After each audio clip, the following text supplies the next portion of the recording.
Welcome to Grant's Rock Warehouse, and I'd like to welcome Byron, Boldt, and Todd Evans here tonight. We're going to choose our top 3 favorite Todd Rundgren and Utopia albums. So let's get started right after this.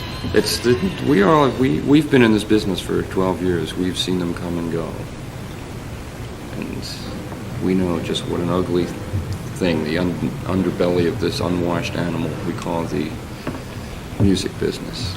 Exactly what it's reeking of. We've been around. We don't care who we step on the way down.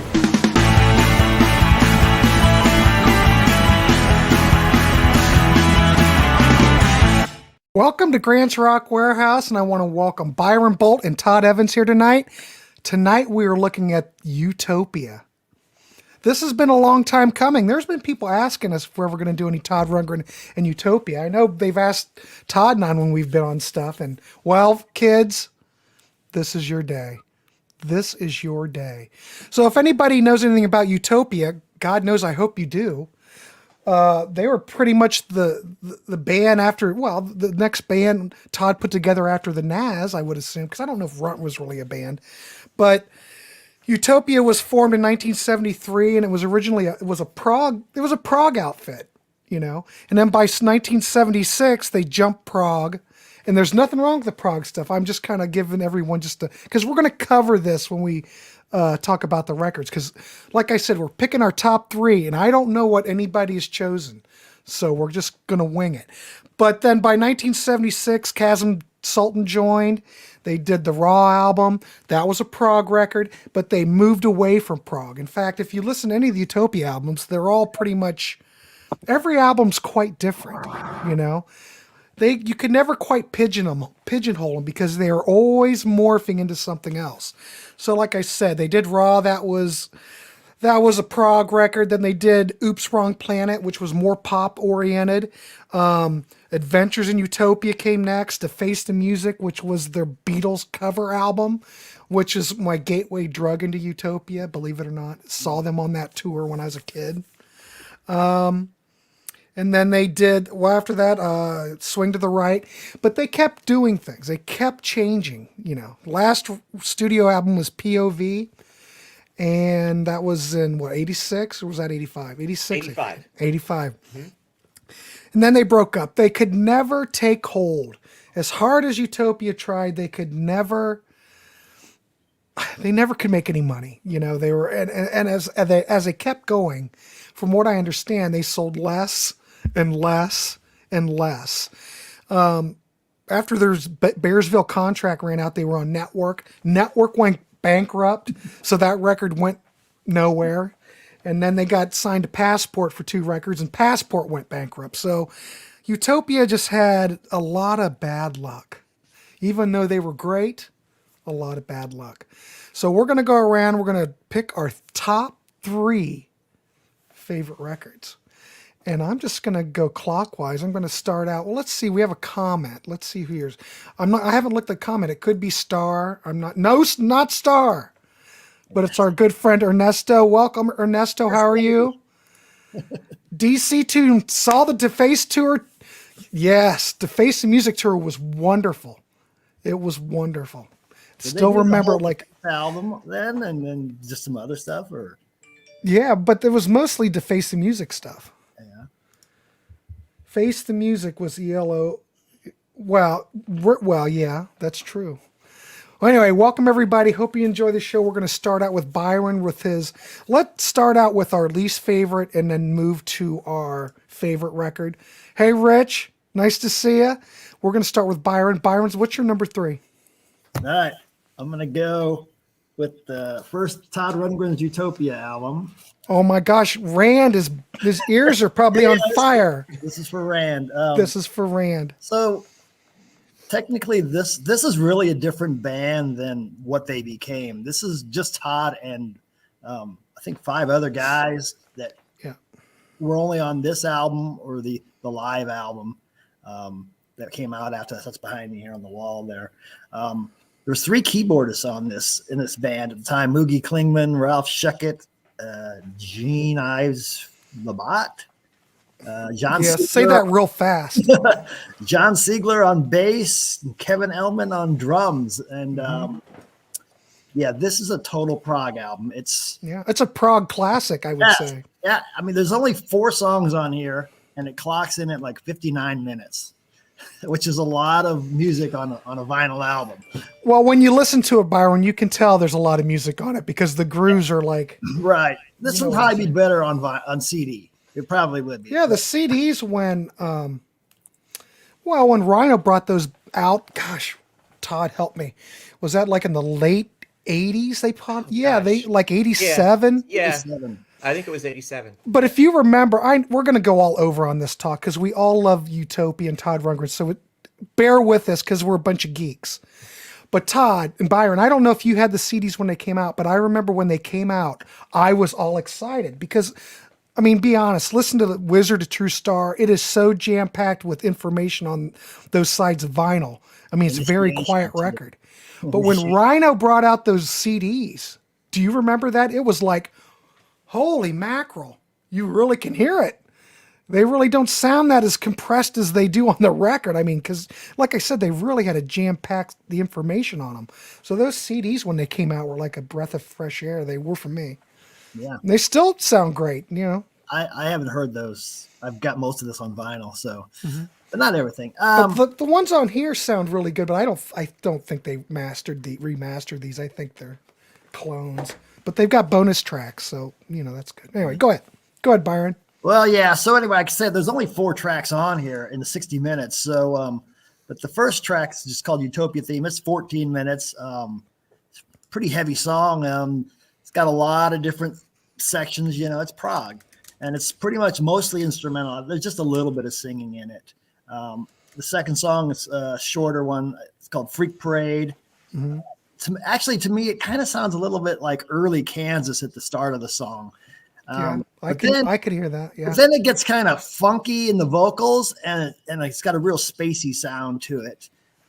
Freedom Fighters is a 4-minute track, and to me, it sounds like it's something that could have been on Todd's albums from this period, because this was recorded between Todd and Initiation, so it sounds a lot like a track from there. And then you've got the final track, which is basically the entire side 2, which is called The Icon, and it's 30 minutes. And it's just a total prog extravaganza. You know, it's got keyboard solos, guitar solos, 2 or 3 vocal sections, a lot of tempo changes. And then they throw in like this hoedown section toward the end, which just completely comes out of nowhere.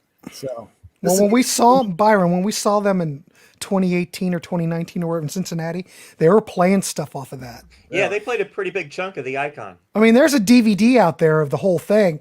And I'll tell you, Todd was a little not hoarse, but he had like a cold.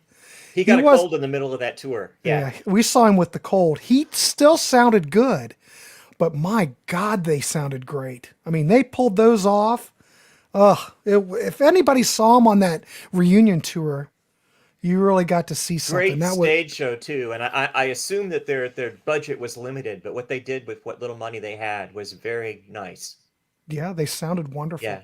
I bet you that's on YouTube somewhere, right? I'm gonna have I think it's on YouTube. Yeah. 'Cause I didn't get to see that. He never came here for the Utopia. Well, I've seen him a couple times, but never with Utopia. So, all right, I'm done. You're done, Todd. Thank you, Byron. That was very informative. Whatever. And I'm just giving you shit.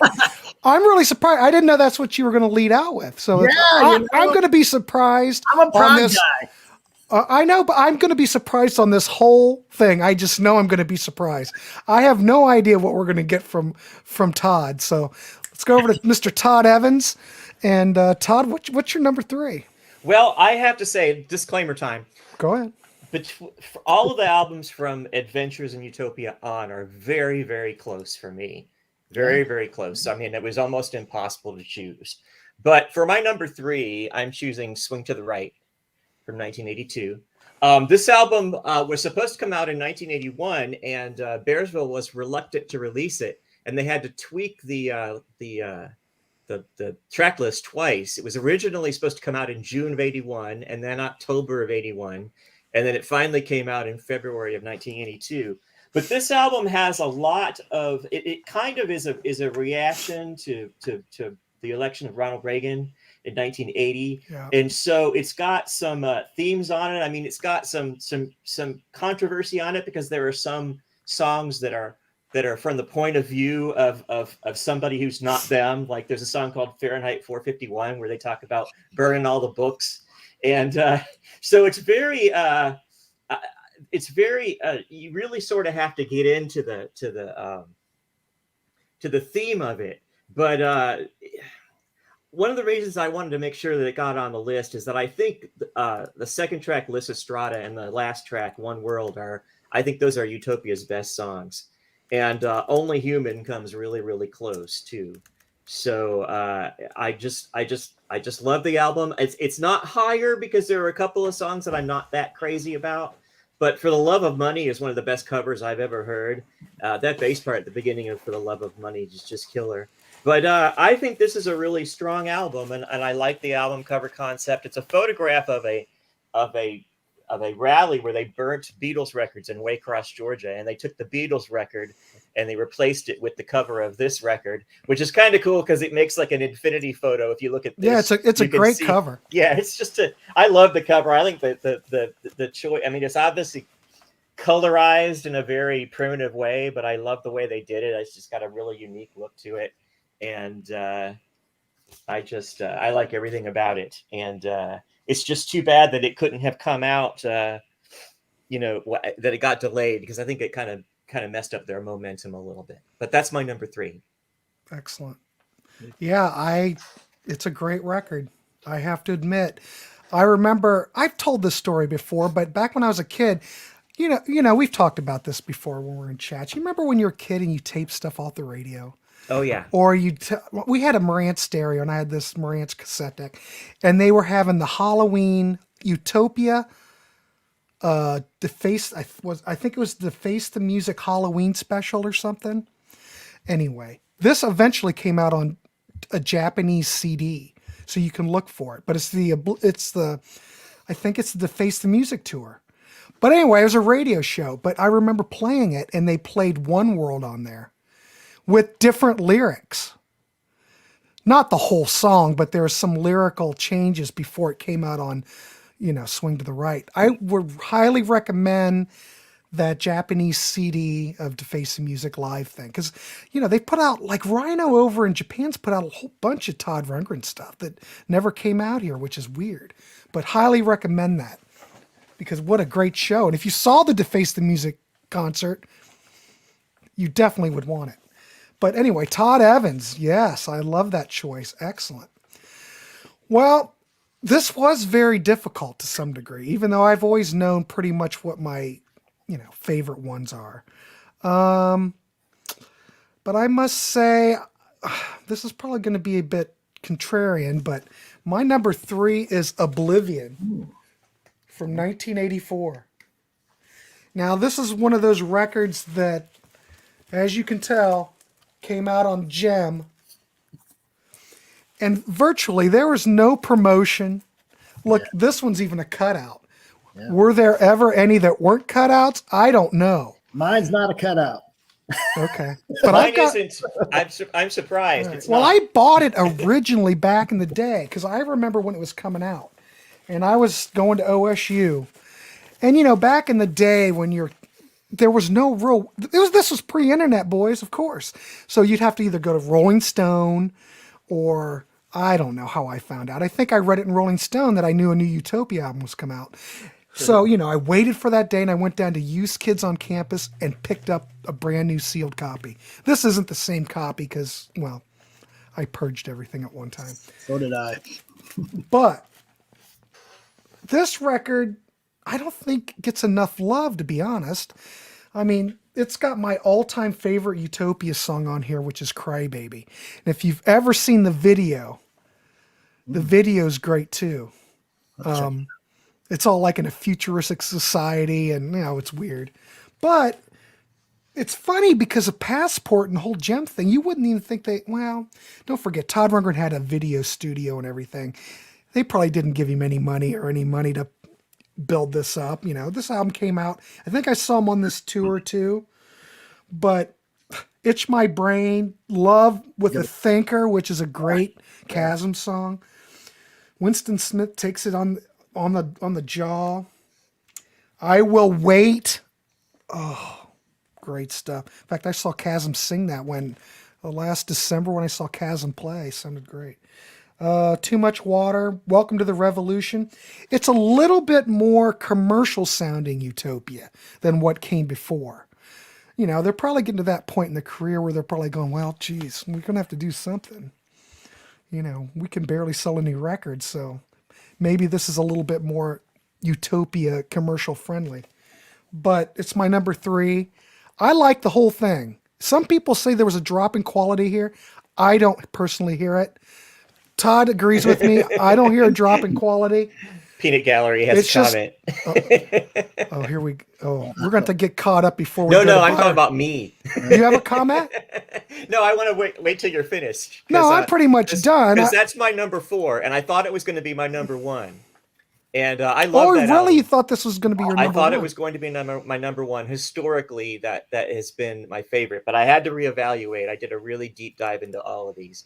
But I think that one of the things I love about that record is that it has its own sound. It has its own drum sound, which is totally unique. And I don't know whether or not I think it's a combination of real snare and programmed or electronic toms, but I'm not sure what it is, but it's unique. Oblivion only sounds like Oblivion, and I love the way it sounds. Well, does anybody out there in the Peanut Gallery know what drums he was using? Was he using Trapparatus, but I don't know. Okay, that's what I think it is. That's what I thought it was. I've never really heard him say whether he recorded with it. And an album that I'm going to talk about in a little while is another album where the drums were programmed, and I didn't. Yeah, Ellen Foley's in that video. Yeah.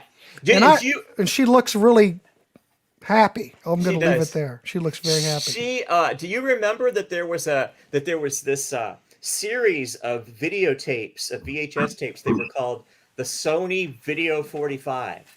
Well, the only ones I remember was there was Queen the Works, and there was Utopia. There it is, right there. The Utopia sampler. I had Cry Baby and Feet Don't Fail Me Now, and a couple of other things. I had that on beta. Yeah, I had that too. Somehow they figured out a way to get Utopia onto that, which was actually a pretty good score. Todd, I played the hell out of that beta watching those videos when I was a kid. And there was a Todd Rundgren one too. Yeah, that had Hideaway on it. Something like that, yeah. Well, no, yes, it was Videosyncrasy. I got both of them. Yeah. Had Hideaway on it. Did it have Why Can't We Be Friends on there too, I think? I think it did. But I love those. I love both of them. But Ellen Foley, yep. God darn, that's great. So there you go. Well, that's your number 4. If we had a number 4, well, interesting. But it could have been your number 1. I thought it was going to be the 1-2 punch of is it Maybe I Could Change? Mm-hmm. Yeah, Maybe I Could Change and Cry Baby. First 2 songs on side 2 are just. I don't think it can be beat. I know I said that. Well, no, but I mean, and one more of my 2 favorites. But those are probably number 3. But Todd, you have a good point. For leading the record in, those are 2 great tracks that really stand on their own. Yeah. I love that record. I love it. I love it. Used to play it all the time. Okay, this is exciting. All right, Byron, what's your second? So we're doing well here. We are doing well. I think I'm going to step on your toes on this one, Grant. My number Why? 2. What do you mean? Is the next self-titled. What do you mean step on my toes? Well, I thought you might have this one picked in your top. I'm not going to say. I'm not going to say. I just think it might be, though. But anyway. It could be. There's a lot of great records. So, to me, this is power pop. But I'm not a Oh, yeah, that's a power pop record. This is power pop, in my opinion. And so this came out in 82. And for those of you who don't know, this is really a 3-sided album. Mm-hmm. Side 3 repeated on 2 sides. So there's side 1 and 2, and then the second disc is side 3 on both sides. So there's 15 songs on it. And by this time, this is the standard four-man lineup. So that Fog album I had was completely different lineup. And basically, to me, there's a couple things on here that really sound like the Beatles at times. I'd say Feet Don't Fail Me Now and Say Yeah. in a way, Byron, I can see what you're saying because it's in a way. I'm not saying it is, but there are Harmony vocals. there are similarities between that record and Deface of Music. Yeah. I mean, it's kind of But like a this is continuation to some Yeah. kinda, but not really. This isn't flagrant like that. The other one. was. No, but they're cousins. But yeah, this maybe kind of led to that album. It's like XTC Skylarking. XTC Skylarking and Apples and Oranges are kind of like cousins. They're kind of like bookends, so to speak. Well, Deface the Music was before this, right? Yeah, that was 1980. Right. So anyway, I mean, That's I 82, really like so this. yeah. I really like this album. It's got so many catchy songs on it, like Libertine. I mentioned Feet Don't Fail Me Now. They had a video for that. Say Yeah. Call It What You Will. Oh, I love that one. Oh, yeah. Oh, I'm Looking at You. To me, that sounds a little bit like Can We Still Be Friends? It's got some similarities to it, I think. I see that. Hammer in My Heart. There was another video for that. That one reminds me a little bit of Bang the Drum, as far as the percussion and the kind of the synth based kind of thing going on. So it reminds me of that. Mhm. I really like Princess of the Universe, Infrared and Ultraviolet. There's actually some guitar in there that reminds me of Adrian Belew, kind of like a backwards sounding guitar or something. Oh, yeah. Yeah. And, Chapter and Verse is great too. To me, that's a real good power pop song. So I'm going to end with that. Yeah. One of my favorite things about that album is there's a couple of points where Todd and Chasm are not doing harmony; they're singing in unison. The song "Bad Little Actress" comes to mind, and you have to have really good pitch to do that, and they pull it off. There is a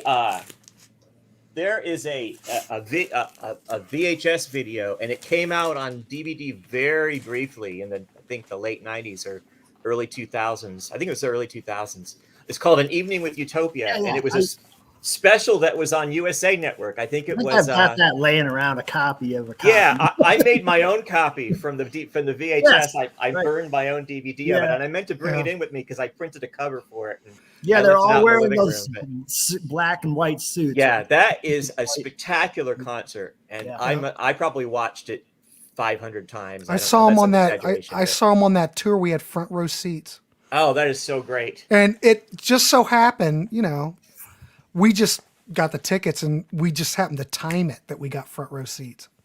But that's It was such a great incredible. show, a great set list. They play a bunch of Adventures in Utopia stuff, and I love that. But video. yeah, the show that was aired, I love it. Mm-hmm. I love that whole era, Oh my God. Yeah. And you'd think it would have worked. You'd think You'd a lot of think this it stuff would would have have worked. Yeah. Well, it worked for us. Right. Yeah. But when I was at that age, I didn't really think so much about it. But also during that era, I remember Hammer in My Heart getting a lot of airplay. It did down here in Georgia too. Yeah. Because it's not like they didn't play any of this stuff on the radio. They played a lot of Adventures in Utopia. A lot. Now it's all disappeared.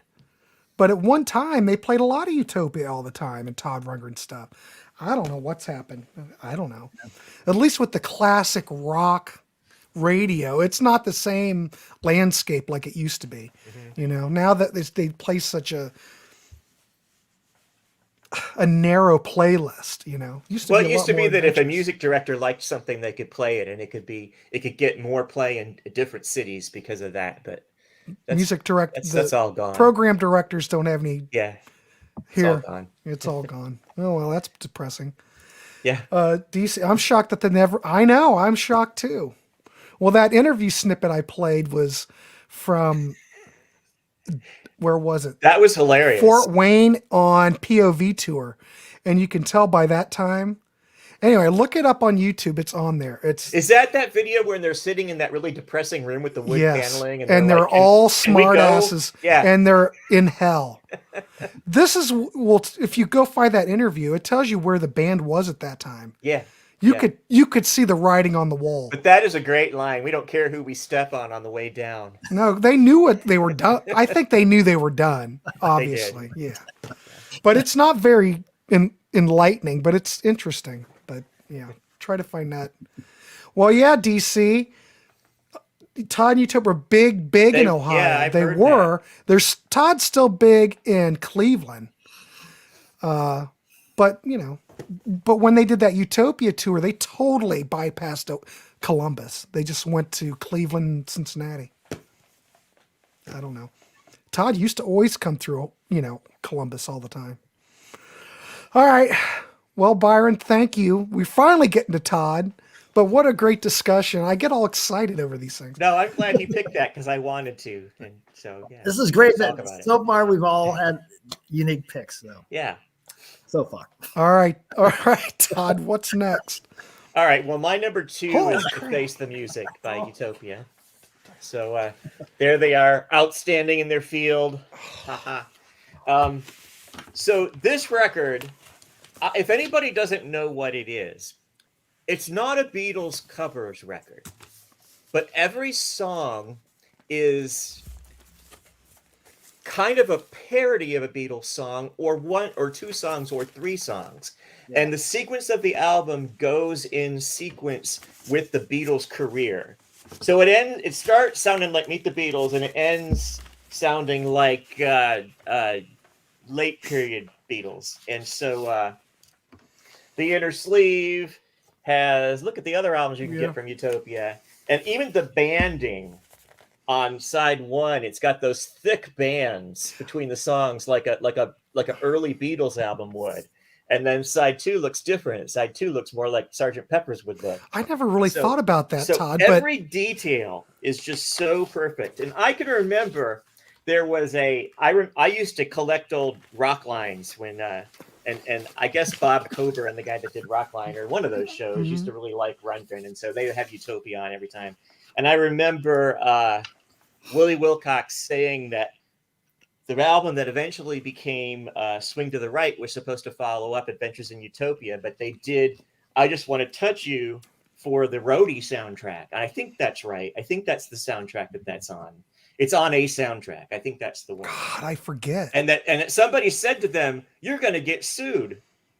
And so Willie Wilcox's quote was, "Hey, that sounds like fun. Let's get sued." And of course they didn't, because they never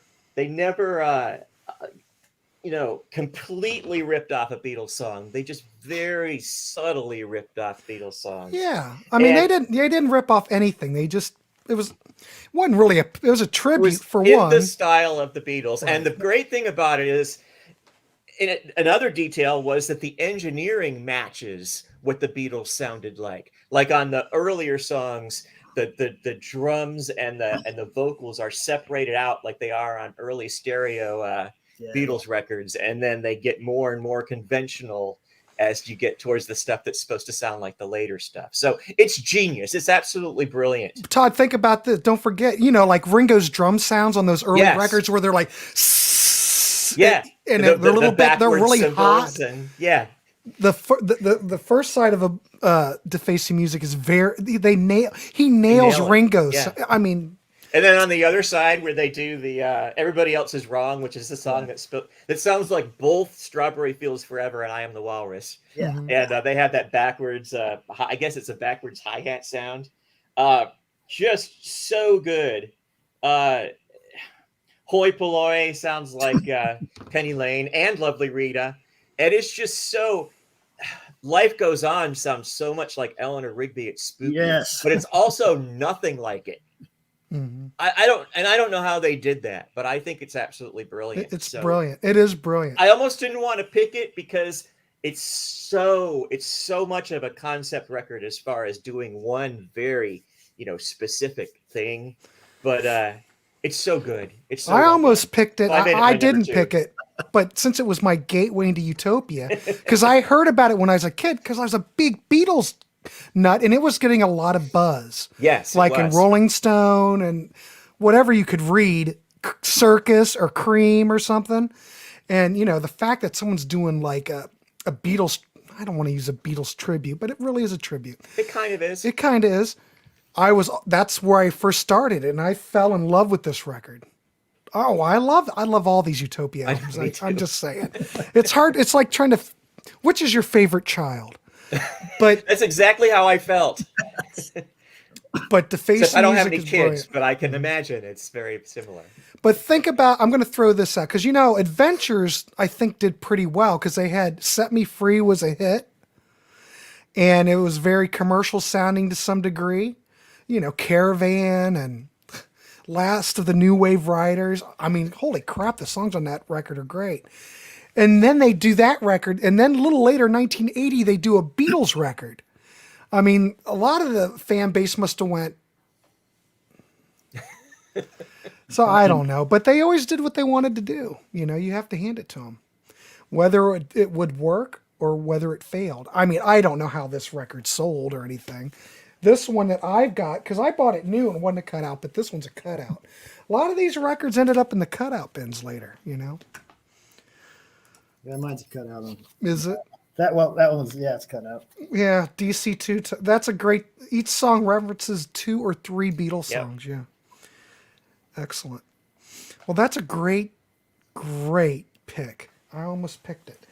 Well, Byron, some great minds think alike. Yeah. Because my number 2 is the Utopia album. Because for one, I saw him on this tour. And 2, this is a power pop classic. And it's got that 3rd bonus record. Now, Rhino put the CD out back in the day, like in 80. It came out in 89. That one was I think. later. It trailed 89. the others by a year or two. Yeah. But it has the whole thing with the 3rd, you know, bonus disc. And it's just kind of funny. You would think that those tracks on that 3rd record would be weak. They're not weak. They're just as strong as the other tracks. In 82, these guys were on fire. I mean, all the songs are memorable. Are they hits? I don't know, but they're power pop classics. The whole record, if you're into power pop, this is your record. And I don't think I really have anything more to add than Byron said. I think Byron summed it up perfectly. I mean, there It's a was great record. I don't know. I love this record. There was the 2 videos on there, so I was familiar with. Yeah, Feet Don't Fail Me Now and Hammer in My Heart. Hammer in My Heart Oh, was yeah. a video. So I think that was there anything else? I don't think there are any others. I would hear those occasionally on the radio too, and see them on MTV. So it did all right.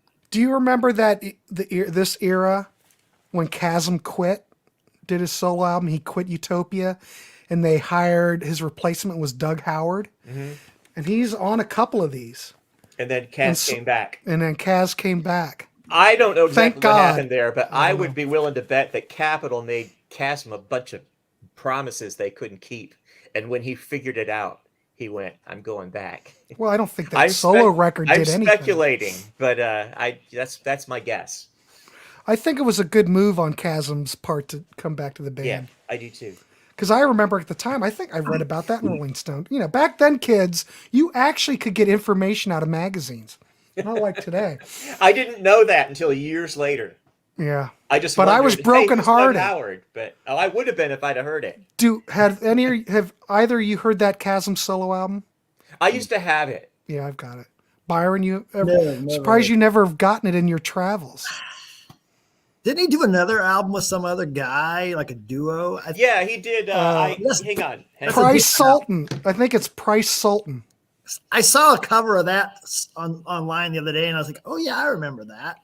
But that wasn't his solo album. But Chasm put out a record last year, solo record, easily a 5-star record. Absolutely wonderful. Look, if you can find that there, Price The Sultan. other guy is Tommy Price, who Tommy is Price. in Billy Idol's band. Okay. And Man, Todd, I think I have that, but I haven't seen that in years. Todd's got everything. Todd, he just I goes. No, he goes back in the archive. He goes, one moment. But there's I'll be right with you. Tommy Price and Chasm Sultan. Yeah. What year was that, Todd? This is 1986. So that was after. Yeah, they were broken up. So that was probably And like. it's pretty good. It's got a couple of songs that you could tell. It's pretty Kaz wrote, commercial, and, though. And I like the songs. It's. I don't want to say it's not great. It's it's not spectacular, but it's pretty good. Don't Call It Love's a great track. Yep. Hey, the good doctor's here. The Dr. Funkenstein is here today. Well, hey, I'm not going to say what my number one is, but it might be Disco Jets. It's not. But I picked up the Esoteric CD. I picked up the Esoteric CD. It's worth having. I have that. Yeah, it's fine. It's weird that it never got released, but I could see why. But they're just screwing around. Yeah. All the cast solo is great. 3 of the newest 3 is the newest. There's one newer, and I can't remember the name of it. There's one that came out in 2022, but I don't remember the name of it. Rob, yeah, I've heard that. Also, they say look like Flea, so take your pick. You gotta get you one of those wigs that he would have then. I'm gonna get one of. That's what Mike's score would look like now. I'm gonna get that. I'm gonna get that wig. Actually, no. You look like the other guy. And is that what Rob mentioned? The lead singer, but the other there's another guy that in Flock of Seagulls that you also look like. Can't remember his name. That's great. I'm gonna go with more Flea. Doesn't matter. All right, good doctor. Oh, he's laughing. Yeah, make everybody happy. Okay, well, thanks, Rob, for that. Appreciate that. Right. So anyway, this was my choice. Yeah. Great record. All right, Byron, what's your number one? All right. Well, so my number one was really my introduction to Utopia. This was the first thing I think I ever heard on the radio. Nobody had ever played anything for me before by them. They just started playing a couple tracks on the radio. So, a lot of times that's the album that's your favorite, the first one that you really are introduced to. Mm-hmm. So I'm going to go with Adventures in Utopia. Holy crap. So, this is the CD. Is that the Rhino CD? Yeah. Yeah. I'm trying to pull my box set. Here's the reissue on Friday Music with all the bonus tracks. This has got Umbrella Man on it. Yes. So here's the single with Umbrella Man on the B side. Grant's got a copy of that too, I think he said. We do. So So like I said, this was my introduction to Utopia, and I remember hearing about 3 songs on the radio off of this. You Make Me Crazy. Actually, the first song, Road to Utopia, they played here, and they played where I got it written down here. Reading's hard. The very last time. Okay, Set Me Free was the single on here. Mm-hmm. I have no recollection of that being played on the radio here. I remember hearing it on the top 40 on Casey Kasem. I don't remember a couple of times, but I heard the very last time more often. So so to me, this album is a great blend of hard rock and power pop. They're a little more power pop, I think, a couple years later. Prior to this, the Oops, Wrong Planet was a little heavier, I thought, than this album. But I thought this was just the perfect blend of the two. And apparently this was a soundtrack to a TV show that they never made, which I just learned about that. There's a tiny bit of prog in this, but not much at all. Not much. Just a tiny bit. And I think most of that's probably in the first track, Road to Utopia. It's kind of got this extended instrumental intro. Maybe Caravan a little bit. Yeah. The solos. And I got written down here, Caravan has got a little bit of prog too. But so I really enjoyed that Road to Utopia. You Make Me Crazy was just a great pop song, I thought. It reminds me a little bit of Talking Heads in that it's kind of a neurotic subject, and the lyrics are kind of neurotic, and that reminds me of Talking Heads. I think that You Makes Me Crazy is probably one of the best Willie tracks. Yeah, I think so too. What was that? I love that song. Huh? Of all the songs that Willie. Yeah, a lot of Willie songs, though I think on the network record, there's a lot of great Willie tracks on there too. I love Willie. Nobody's really mentioned that, how basically all four of these guys sang. Yeah. lead. Yeah. Roger had the worst voice, I think, but he still sang pretty decent on No, Yeah, I man. like the his songs songs. he had. But you know, Caravan's great. Todd and Cassim, but Willie had a great voice too. Mhm. So then you get the very last time, which is real dramatic, but it's kind of an angry song, you know, about okay, you're not going to screw me over anymore. I'm tired of the way you treat me. Great song. Set Me Free was apparently the top 40 hit, which like I said, I don't remember hearing that. Number 32. Yeah. Number 32. All right. Thanks, Todd. Yeah, there you go. Todd mentioned Caravan, which I think is a great song as well. A little prog in that. Last of the New Wave Riders. I think that's probably the heaviest song on here. It's a great song. Okay, Love Alone. Now, Oh, beautiful. it's a beautiful ballad with basically they're all singing harmony vocals, and it's just them accompanied with the keyboard accompaniment. Actually, the really nice version of that on that video that The Todd was talking TV about. show. Yeah, where Kaz is playing the piano and they're all Right, standing and behind they're all him. just Yeah. standing there singing. That's the highlight, I think, of Yeah. many highlights. That's the Um, best highlight of that video. So then it ends with Rock Love, which is almost kind of a dance song. Yeah, but oh my God, it's so freaking good. So yeah, and that was the last song. But like I said, this Umbrella Man probably should have been on there too. They could have fit it on. It should have Great been. song. Hell, they could fit 60 minutes on that first Utopia album. They could have fit. I don't. Does anybody here in the chat know why Umbrella Man was just a B-side, not on the record? I don't know. But so that's it. That's my number one. Man, that's a great one. It's my favorite album of theirs by far. I mean, the others are good, but this takes me back when I listen to it. So. Yeah, I get it. I totally get it. It's, I don't want to say it's experimental, but it's accessible. I mean, it fits perfectly on classic rock radio if they would ever play it anymore. But it used to get a lot. I mean, Road to Utopia, Caravan, Last of the New Wave Riders, Rock Love. They played those all the time back in the day. Yeah, my wife likes some of this stuff, so it had to be somewhat accessible. She's into all that pop stuff, so. But still, it's not all that poppy. But I don't know. But it's catchy. It's catchy. God darn it! It's hard to describe. Do you guys remember that there was a video that it wasn't the sitcom that Todd was talking about or whatever it was, the movie that he was talking about making, but there was a collection of videos that was a video for every song on this album, and it came out on videotape briefly, but it was I saw it. We used to watch it on Night Flight. Used to show it. In fact, they used to show a lot of Utopia stuff Yeah. and Todd Rundgren stuff on Night Flight. And that was my He was a video originator, really. yeah, that was my introduction to the band because one of my friends saw that and was like, "Oh, you have to hear this." He bought Adventures and he was like, "Oh, you have to hear this," and that's how we found out I about it. kind of vaguely remember them playing that. Huh. God, it had to be on Night Flight too. Night Flight, they just split it up. They'd play like a song here, a song there. But... Yeah. But that's back in the day. That's where I got to see a lot of this stuff, you know.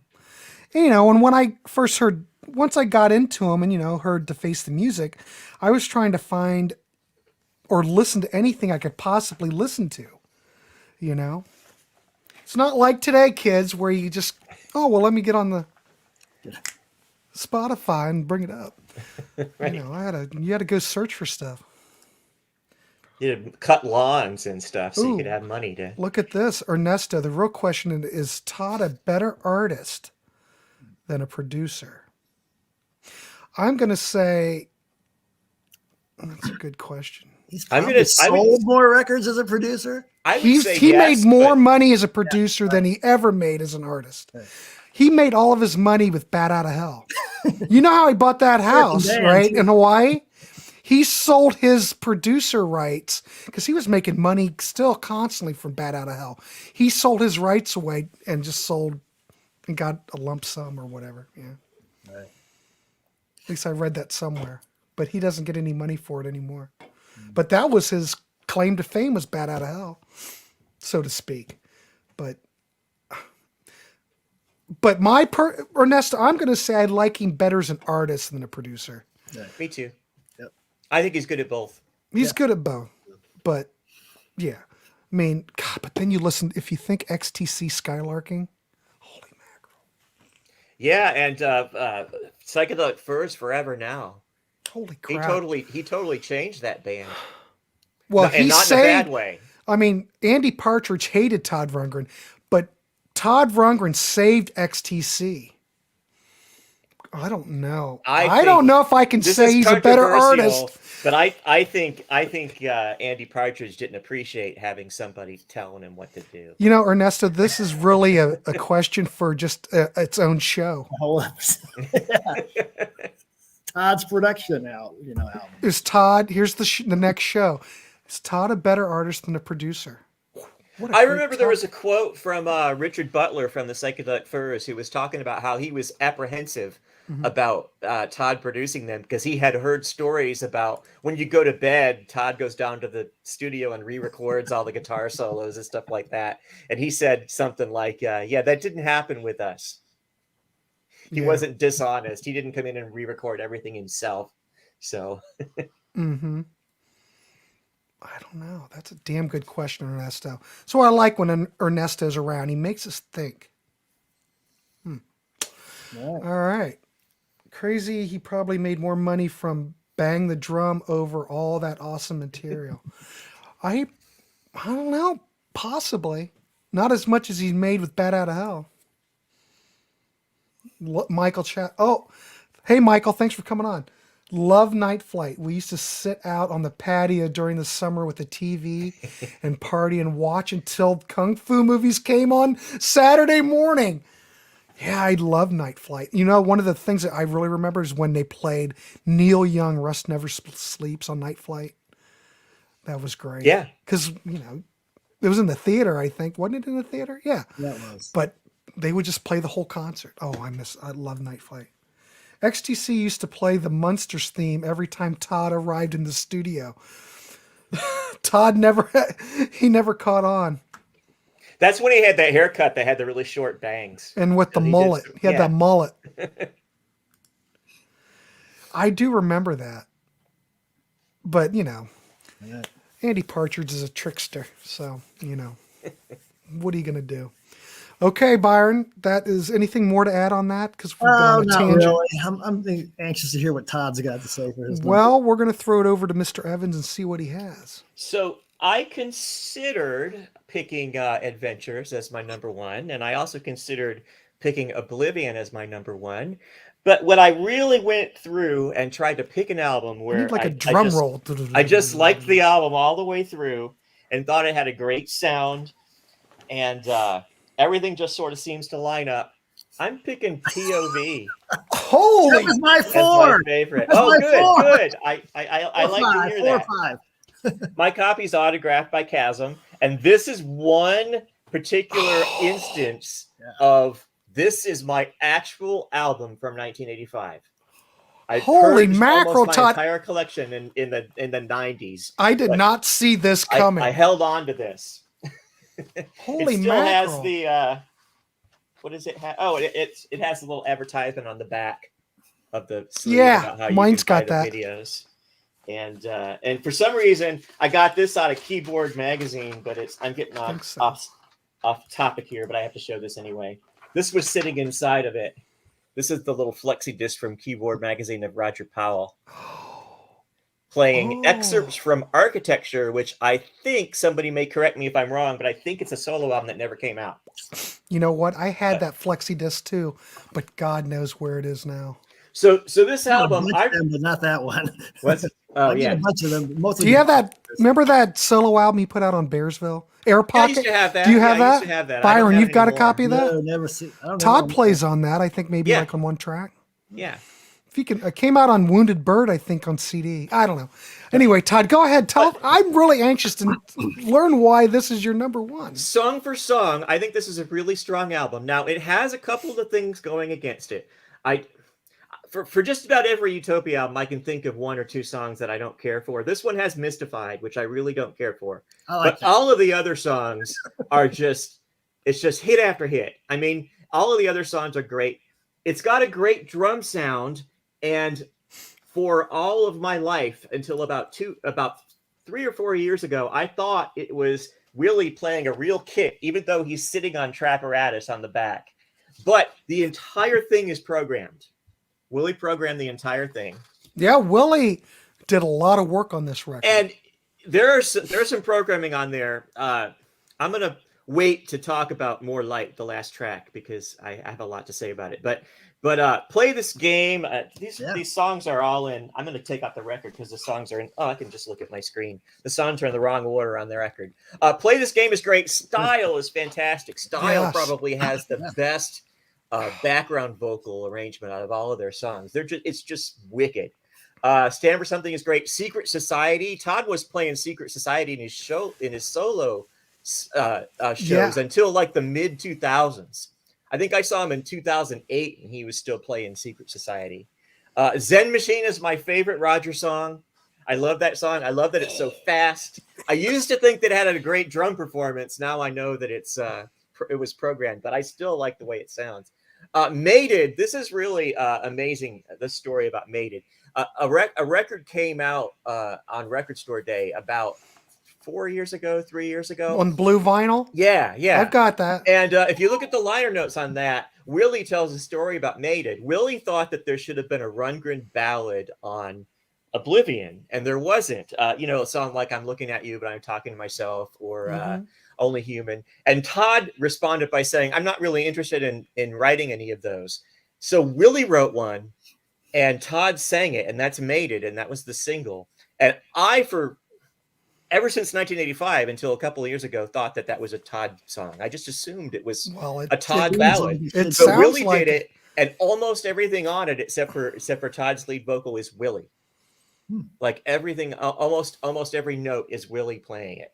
So I think that's pretty amazing because I was fooled. I thought for sure that was a Todd ballad. But I love Wildlife. But I have to say, More Light, I think is my very favorite Utopia song. And I know I've said that about a couple of other songs, so I have to fess up to that. But that song, More Light, is great because it combines it doesn't really have any power pop elements in it, but it has a lot of prog elements in it.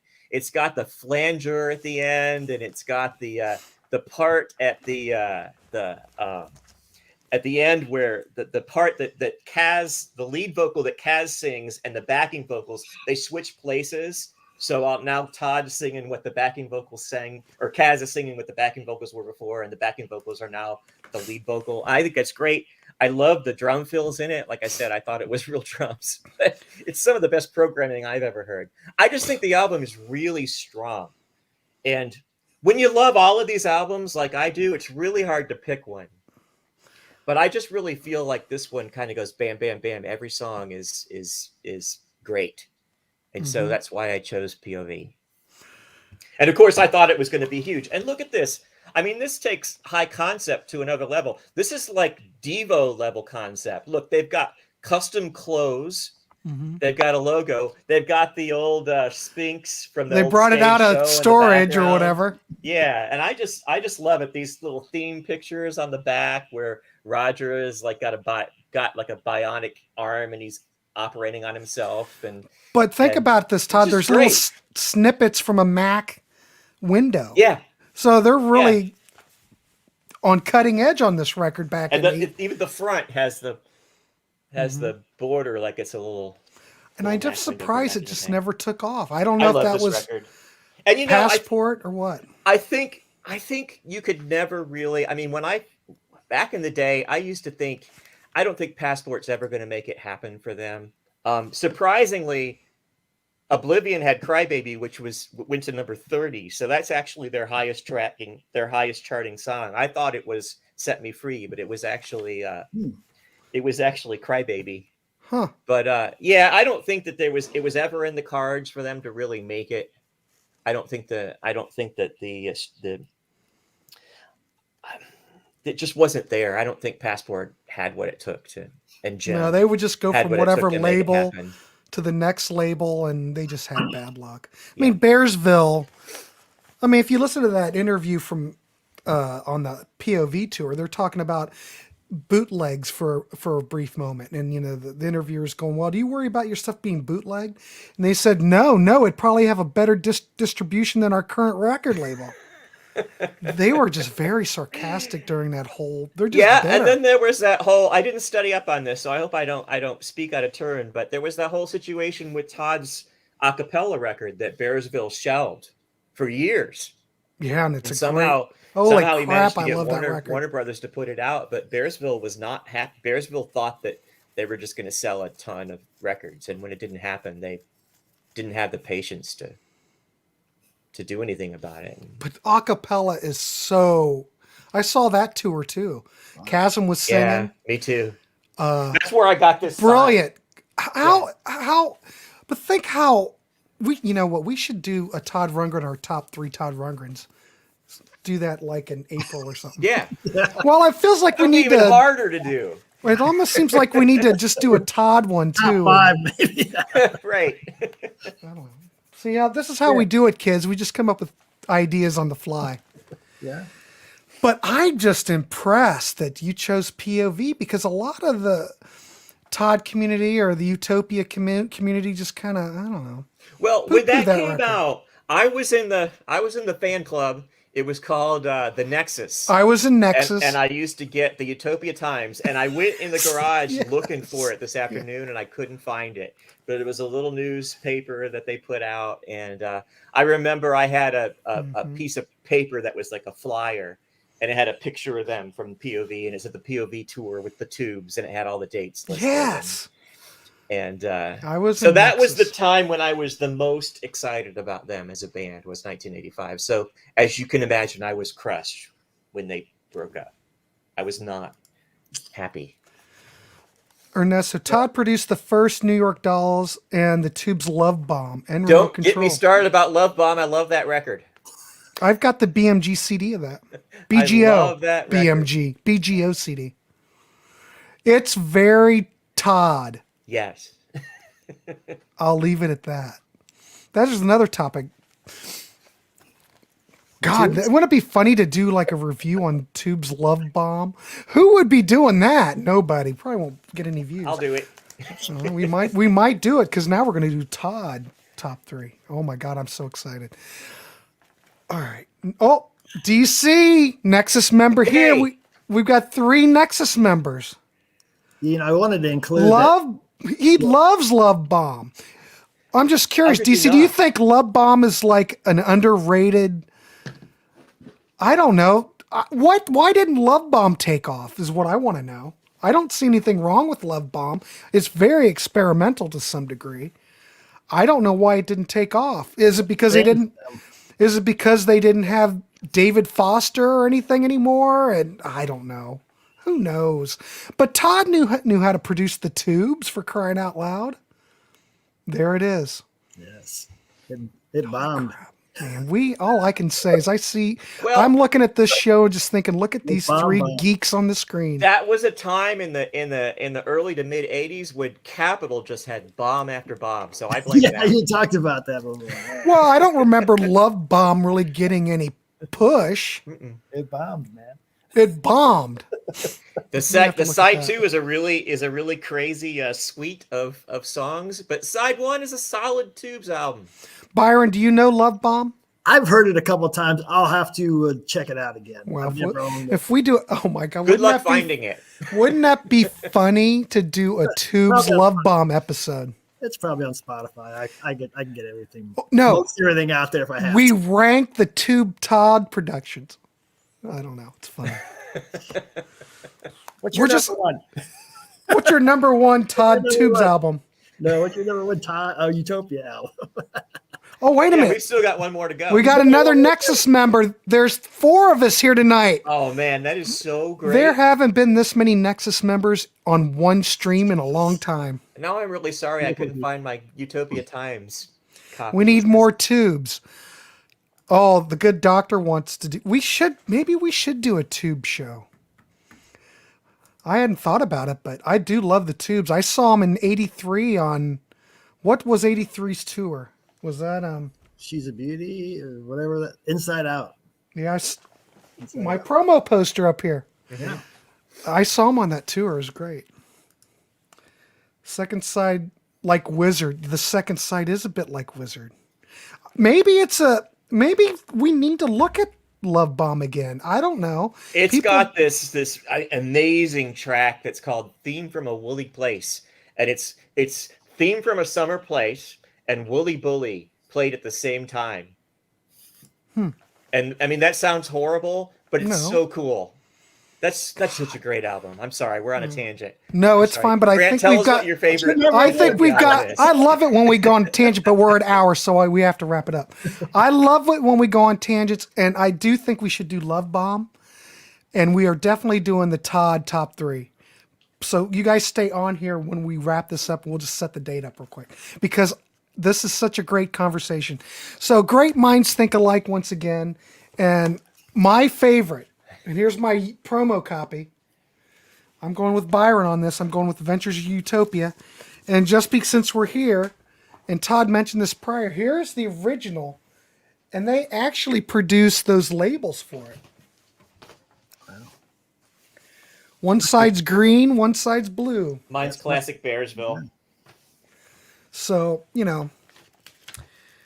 that's what the promo looked like. They weren't white label promos. They just had this Utopia logo.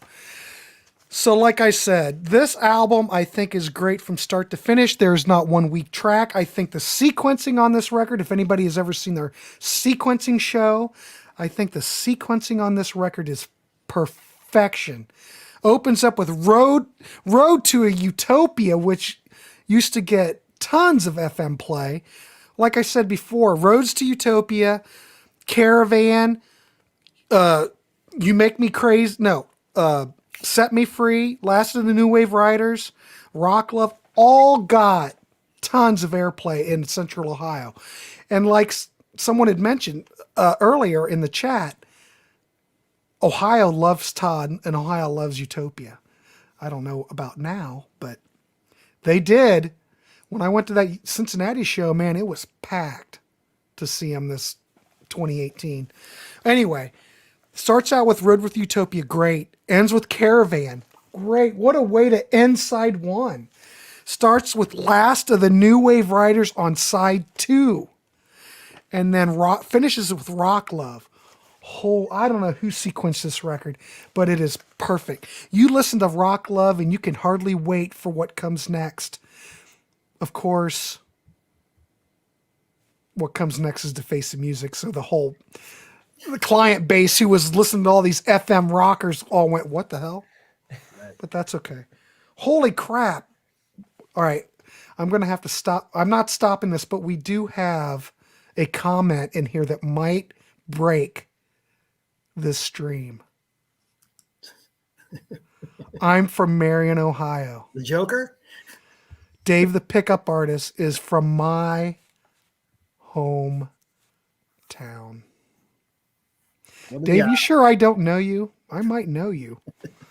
I am seriously from Marion, Ohio. Graduated from Harding. Okay. Anyway, Fee was not behind Love Bomb. He wanted Foster to produce again. Yeah, that sounds right. Well, you have to admit, those Foster records, those are good records. But, I don't know. We're going to look at Love Bomb. We have to look at Love Bomb now. I'm all worked up. But like I said, this is the perfect record. There's nothing weak on it. I could have picked Oops, Wrong Planet. I could have picked The Face of Music. I really love all these. I think, Dave, we talked about that once. You're from River Valley. But I think you're older than I am. All right. Anyway, but I could have picked a lot of these. My opinion could change next week. Next week it could be Oblivion or number 4, number POV, 5, number 6 for me. Number 6. Yeah. But it could change. Yeah. Yeah. Could have been number 1. Could have been number 1. No, but Adventures was 5 for me. And Utopia. Really, it was 5. Yeah. I don't know. I just think I think Adventures just had everything going for it. It should have been a bigger hit than it was. Even though I just think back in the day when I was a kid, man, I heard it all the time. So I don't know. But now it seems like it's forgotten. Except on Grant's Rock Warehouse, where we like to relive all these old nostalgic albums.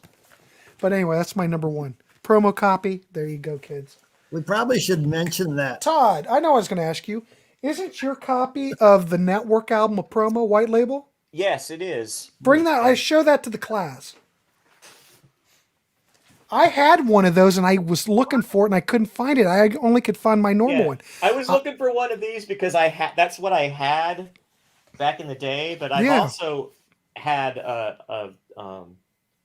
the regular Network one, and it's got like a tan label. I kind of want one of those. On your gold stamp on the back, is it cut out where the number is? Does it have a cut where the number Nope. is?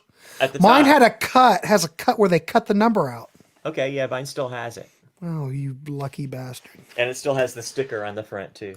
Wow. All right, so you're like a year older than me. All right.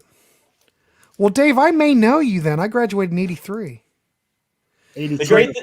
The great thing about this album is if you scratch or drop one of the You second got another record, side. you got another side.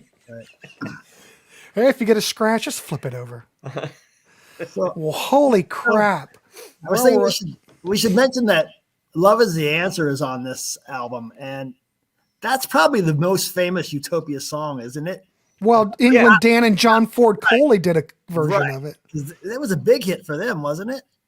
Oh, yeah, it was big. And it was not a big hit for Utopia, though. So Yeah, I don't know if it was ever released. Yeah, and the only reason that I didn't pick it, I didn't show it as like my 1 through 6, is because it's got some great songs on it, but I feel like it's the most dated out of all of them. Which one? I'm sorry. Oops, Wrong Planet.